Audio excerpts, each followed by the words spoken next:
اور دوسری 7 بالیاں بالکل خشک ہیں۔ یہ خواب بادشاہ کو لگاتار آتا تھا اور اس خواب نے بادشاہ کو پریشان کر دیا۔ بادشاہ نے سارے درباریوں اور بڑے بڑے پجاریوں کو بلایا۔ میرے اس خواب کی تعبیر بتاؤ۔ اگر تم خواب کی تعبیر بتا سکو تو۔ شہر کے نامی گرامی پجاریوں نے خواب کی تعبیر کرنے کی کوشش کی پر کچھ بھی تعبیر نہ کر پائے اور بادشاہ سے یہ کہہ دیا کہ یہ تو پریشان کرنے والا معمولی سا خواب ہے۔ پھر بھی بادشاہ کو یہ خواب لگاتار آتے رہے۔ پھر بادشاہ کو شراب پلانے والے قیدی کو یوسف علیہ السلام کی یاد آئی کہ وہ خوابوں کی تعبیر کرتے ہیں۔ اس نے بادشاہ کو یوسف علیہ السلام کے بارے میں بتایا اور قید خانے جانے کی اجازت مانگی۔ پھر وہ قید خانے گیا اور یوسف علیہ السلام سے مل کر بادشاہ کے خواب کا ذکر کیا۔ تب یوسف علیہ السلام نے خواب کی تعبیر بتائی کہ اب جو 7 سال آئیں گے اس میں بہت بارش برسائی جائے گی اور فصل بہت اچھی ہوگی۔ تم 7 سال تک لگاتار گیہوں بویا کرنا اور فصل کاٹ کر بالیاں یعنی چھلکوں سمیت ہی رہنے دینا۔ اس کے بعد 7 سال تک نہایت قحط کے آئیں گے، تب تم وہ ذخیرہ کیا ہوا گیہوں استعمال کرنا۔ یوسف علیہ السلام نے صرف خواب کی تعبیر ہی نہیں بتائی بلکہ اس کا علاج بھی بتایا۔ جب یہ بات بادشاہ کو بتائی گئی تو اس نے یوسف علیہ السلام کو قید خانے سے رہا کرنے کا حکم دیا، لیکن یوسف علیہ السلام نے انکار کر دیا کیونکہ وہ کسی احسان کے تحت رہا نہیں ہونا چاہتے تھے بلکہ اپنی بے گناہی ثابت کرنا چاہتے تھے۔ یوسف علیہ السلام نے فرمایا، اپنے بادشاہ سے پوچھو کہ ان عورتوں کی حقیقی واقعہ کیا ہے جنہوں نے اپنے ہاتھ کاٹ لیے تھے۔ قاصد واپس آیا اور اس نے بادشاہ کو یوسف علیہ السلام کا جواب سنایا۔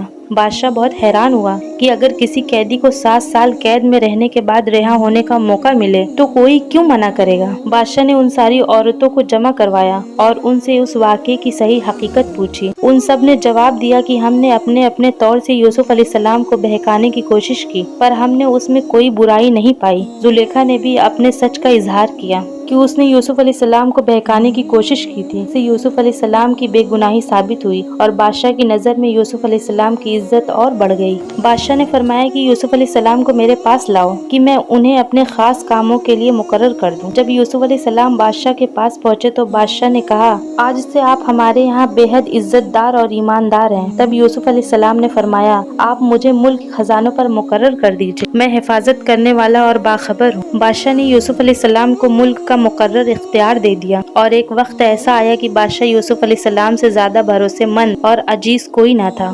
اس طرح ملک کے تمام معاملات یوسف علیہ السلام کے اختیار میں آ گئے اور خیر و برکت کے 7 سال شروع ہو گئے۔ یوسف علیہ السلام نے ان 7 سال خوب فصل اگانے کا حکم دیا اور ایک خاص طریقے سے ذخیرہ کو چھلکوں سمیت محفوظ کروایا۔ پھر قحط کے 7 سال شروع ہوئے۔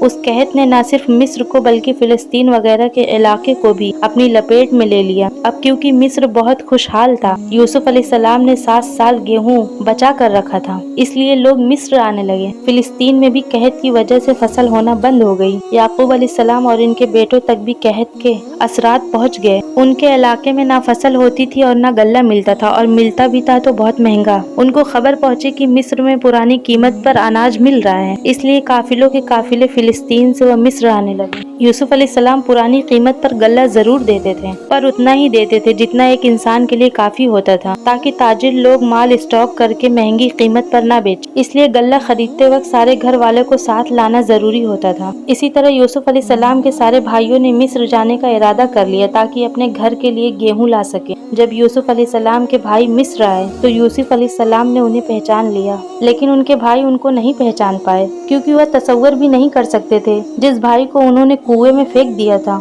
وہ آج مصر کے سب سے عظیم شخصیت بن چکا ہے۔ یوسف علیہ السلام نے ان کی بہت اچھے سے خاطر کی اور ان سے ان کے باپ کے بارے میں پوچھا، پھر تفشیش کے بہانے پوچھا کہ کیا ان کا کوئی اور بھی بھائی ہے۔ بھائیوں نے بتایا ان کا ایک اور بھائی ہے، بنیامین، جن کو ان کے باپ اپنے سے دور نہیں کرتے۔ یوسف علیہ السلام نے انہیں اس سال کی گندم دے دی، لیکن یہ شرط رکھی کہ اگلے سال وہ لوگ بنیامین کو بھی لائیں ورنہ انہیں گندم نہیں ملے گی۔ یہ اس لیے کہ کیونکہ یوسف علیہ السلام اپنے سگے بھائی بنیامین سے ملنا چاہتے تھے۔ پھر جن پیسوں سے انہوں نے گیہوں خریدا تھا، یوسف علیہ السلام نے اپنے خدمت داروں سے کہا ان کی پونجی انہی کے سامان میں واپس رکھ دو۔ یہ اس لیے کیونکہ یوسف علیہ السلام چاہتے تھے کہ اگلے سال ضرور آئیں اور ممکن ہے کہ ان کے پاس دوبارہ آنے کے لیے رقم نہ ہو اور وہ گندم خریدنے نہ آئے۔ گھر پہنچنے پر بھائیوں نے یعقوب علیہ السلام سے کہا، آئندہ ہمیں گیہوں تبھی ملے گا جب بنیامین کو ہم اپنے ساتھ لے جائیں گے۔ یعقوب علیہ السلام نے ان کی بات ماننے سے انکار کر دیا۔ پھر جب انہوں نے اپنا سامان کھولا تو اس میں اپنے پیسے موجود پائے۔ یہ دیکھ کر انہوں نے یعقوب علیہ السلام کو اور منانے کی کوشش کی، اور یعقوب علیہ السلام نے فرمایا میں بنیامین کو تمہارے ساتھ تب تک نہیں بھیجوں گا جب تک تم اللہ کی قسم نہ کھاؤ کہ اسے تم لوگ اپنے ساتھ واپس لے آؤ گے۔ ان سب نے اللہ کی قسم کھائی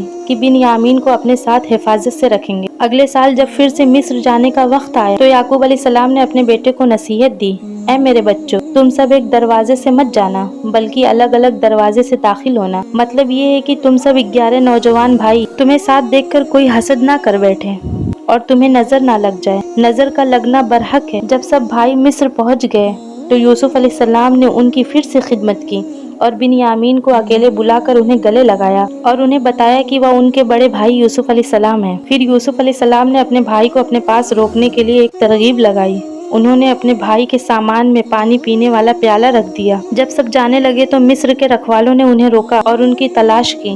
یہ کہا کہ شاہی پیالہ گم ہو گیا ہے۔ بھائیوں نے بولا کہ اللہ کی قسم ہم چور نہیں ہیں۔ انہوں نے کہا اچھا چور کی کیا سزا ہے اگر تم چور ہو؟ بھائیوں نے کہا اس کی سزا یہی ہے کہ جس کا سامان چوری ہو گیا ہو چور اس کا غلام ہو جاتا ہے۔ یوسف علیہ السلام نے ان کے سامان کی تلاشی کروائی اور بنیامین کے سامان میں شاہی پیالہ مل گیا۔ بھائیوں نے فوراً کہا اگر اس نے چوری کی ہے تو کوئی تعجب کی بات نہیں، اس کا بھائی یوسف بھی پہلے چوری کر چکا ہے۔ یوسف علیہ السلام کو اس بات کا بہت برا لگا کہ اتنے سال بعد بھی ان کے بھائیوں کا دل ذرا بھی نرم نہ ہوا۔ یوسف علیہ السلام نے اس بات کو دل میں ہی رکھ لیا اور یہ کہا کہ آپ لوگ بہت برے ہو اور جو کچھ آپ بیان کرتے ہو اس کا اللہ رب العزت ہی گواہ ہے۔ اب سارے بھائی یوسف علیہ السلام کی منت کرنے لگے اور بولے اے عزیز مصر، اس کے باپ بہت ضعیف عمر کے بوڑھے شخص ہیں، آپ اس کی جگہ ہم میں سے کسی کو رکھ لیجئے۔ یوسف علیہ السلام نے فرمایا کہ یہ گنہگار کے سوا ہم کسی اور کو گرفتار نہیں کر سکتے، یہ ناانصافی ہوگی۔ وہ سب بھائی بے حد پریشان ہو گئے اور آپس میں مشورہ کرنے لگے کہ ہم بنیامین کو چھوڑ کر کیسے واپس جائیں،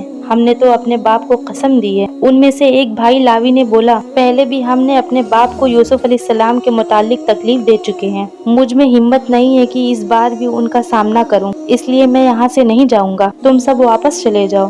جب سارے بھائی فلسطین واپس پہنچے تو بنیامین کے واپس نہ آنے پر یعقوب علیہ السلام بہت رنجیدہ ہو گئے۔ یوسف علیہ السلام کو پہلے ہی کھو چکے تھے، اب ایک اور بیٹے بنیامین کی جدائی ان سے برداشت نہیں ہوئی۔ بھائیوں نے انہیں سارا واقعہ بتایا تو یعقوب علیہ السلام نے فرمایا کہ تم نے اپنی طرف سے کوئی بات بنا لی ہے جس طرح پہلے کیا تھا، بس اب صبر ہی بہتر ہے، بے شک اللہ علم اور حکمت والا ہے۔ یعقوب علیہ السلام یوسف علیہ السلام کی جدائی میں 40 سال تک روئے۔ وہ بنیامین میں یوسف علیہ السلام کی جھلک دیکھ کر اپنے آپ کو دلاسا دیتے تھے، پر جب بنیامین بھی ان سے چھن گیا تو یہ ان کے صبر کا سب سے بڑا امتحان تھا۔ یوسف علیہ السلام کی یاد میں رو رو کر ان کی آنکھیں ویسے ہی کمزور ہو گئی تھیں، لیکن اس صدمے کی وجہ سے وہ اتنا روئے کہ ان کی بینائی چلی گئی اور ان کی آنکھیں سفید ہو گئی۔ بنیامین کے نہ آنے پر انہوں نے بولا ہاں یوسف۔ یہ سن کر سارے بھائی چڑ گئے اور بولے آپ ہمیشہ یوسف کو ہی یاد کرتے رہیں گے، یہاں تک کہ آپ جان ہی دے دیں گے۔ اس پر یعقوب علیہ السلام نے فرمایا میں تو اپنے غم اور تکلیف کا اظہار اللہ ہی سے کرتا ہوں اور اللہ ہی کی طرف سے وہ باتیں جانتا ہوں۔ یعقوب علیہ السلام نے فرمایا میرے بچوں تم مصر جاؤ اور عزیز مصر سے بات کرو اور اللہ کی رحمت سے نا امید مت ہونا۔ وہ سب پھر مصر پہنچے اور یوسف علیہ السلام سے مل کر کہنے لگے اے عزیز مصر، ہمیں اور ہمارے خاندان کو دکھ پہنچا ہے، ہمارے باپ بہت بوڑھے ہیں، آپ ان کی ضعیف عمر پر رحم کریں اور بنیامین کو ہمارے ساتھ واپس بھیج دیجئے۔ یوسف علیہ السلام نے ان سے پوچھا جانتے بھی ہو تم نے یوسف کے ساتھ کیا کیا تھا؟ بھائیوں نے حیران ہو کر پوچھا کیا واقعی آپ یوسف ہیں؟ انہوں نے جواب دیا میں یوسف ہوں اور یہ میرا بھائی بنیامین ہے، اللہ نے ہم پر فضل و کرم کیا اور جو بھی صبر کرے تو اللہ رب العزت کسی نیک شخص کا اجر ضائع نہیں کرتے۔ وہ سب شرمندہ ہو گئے اور بولے بے شک اللہ نے تمہیں ہم پر برتری دی ہے اور یہ بھی بالکل سچ ہے کہ ہم خطا کار تھے۔ یوسف علیہ السلام اس مقام پر انہیں سزا دے کر ان سے بدلہ لے سکتے تھے، پر یوسف علیہ السلام نے انہیں معاف کر دیا اور فرمایا آج تم پر کوئی ملامت نہیں، اللہ تمہیں بخشے، وہ سب مہربانوں سے بڑا مہربان ہے۔ میرا یہ کرتا لے جاؤ اور اسے میرے والد کے چہرے پر ڈال دو کہ وہ دیکھنے لگے اور اپنے خاندان کو میرے پاس لے آؤ۔ سارے بھائی یوسف علیہ السلام کا کرتا لے کر فلسطین کی طرف چل دیے اور وہ راستے ہی میں تھے کہ یعقوب علیہ السلام نے یوسف علیہ السلام کی خوشبو محسوس کر لی اور کہنے لگے مجھے یوسف کی خوشبو آ رہی ہے۔ خاندان کے سب لوگ یعقوب علیہ السلام کو دیوانہ سمجھ رہے تھے۔ جب سارے بھائی یعقوب علیہ السلام کے پاس واپس پہنچے تو انہیں سارا واقعہ بتایا اور ان کے چہرے پر یوسف علیہ السلام کا کرتا ڈالا تو یعقوب علیہ السلام کی بینائی واپس آ گئی اور وہ پھر دیکھنے لگے۔ آخرکار یعقوب علیہ السلام کو یوسف علیہ السلام کی زندہ ہونے کی خبر سن کر سکون ملا۔ پھر فرمایا کیا میں نے نہیں کہا تھا کہ میں اللہ کی طرف سے وہ باتیں جانتا ہوں ہوں جو تم نہیں جانتے۔ تب بھائیوں نے کہا ابا جان آپ ہمارے لیے اللہ سے گناہوں کی بخشش طلب کیجیے، بے شک ہم گنہگار ہیں۔ جن بھائیوں نے یوسف علیہ السلام کے قتل کرنے کا ارادہ کرتے وقت یہ بولا تھا ہم بعد میں توبہ کر لیں گے، پر 40 سال تک وہ توبہ نہیں کر پائے، بے شک اللہ کی اجازت کے بنا کوئی توبہ بھی نہیں کر سکتا۔ یعقوب علیہ السلام نے اپنے بیٹے کے لیے اللہ سے معافی طلب کی، پھر سارا خاندان فلسطین چھوڑ کر مصر کی طرف روانہ ہو گیا۔ آخرکار یعقوب علیہ السلام اپنے بیٹے یوسف علیہ السلام سے 40 سال بعد ملے۔ بیٹے اور باپ کی اس کیفیت کا تصور کیجیے کہ کیا عالم ہوگا۔ جب سارا گھرانہ یوسف علیہ السلام کے پاس پہنچ گیا تو یوسف علیہ السلام اپنے ماں باپ کو اپنے گھر میں جگہ دی اور انہیں تخت پر بٹھایا۔ یوسف علیہ السلام کی یہ شان دیکھ کر سب یوسف علیہ السلام کے سامنے بیٹھ گئے۔ تب یوسف علیہ السلام نے فرمایا یہ میرے بچپن کی خواب کی تعبیر ہے، میرے رب نے اسے سچا کر دیا۔ اللہ نے مجھ پر بہت رحم کیا اور مجھے مصیبتوں سے نکالا۔ میرا رب جو چاہے اس کے لیے بہترین تقدیر کرنے والا ہے اور وہ بہت علم و حکمت والا ہے۔ اے میرے پروردگار تو نے مجھے حکمت عطا فرمائی اور مجھے خوابوں کی تعبیر سکھائی۔ اے آسمان اور زمین کے پیدا کرنے والے تو ہی دنیا اور آخرت میں میرا ولی اور کارساز ہے۔ تو مجھے دین کی حالت میں فوت کر اور مجھے نیکوں میں شامل کر دے۔ تو یہ تھا یوسف علیہ السلام کا بہترین واقعہ۔ آپ نیکسٹ کس نبی کی اسٹوری سننا چاہتے ہیں پلیز کمنٹ کریں۔ ویڈیو اچھی لگے تو لائک شیئر کمنٹ سبسکرائب ضرور کریں۔ اللہ رب العزت ہم سب کو کہنے سننے سے زیادہ نیک اعمال کرنے کی توفیق عطا فرمائے، آمین ثم آمین۔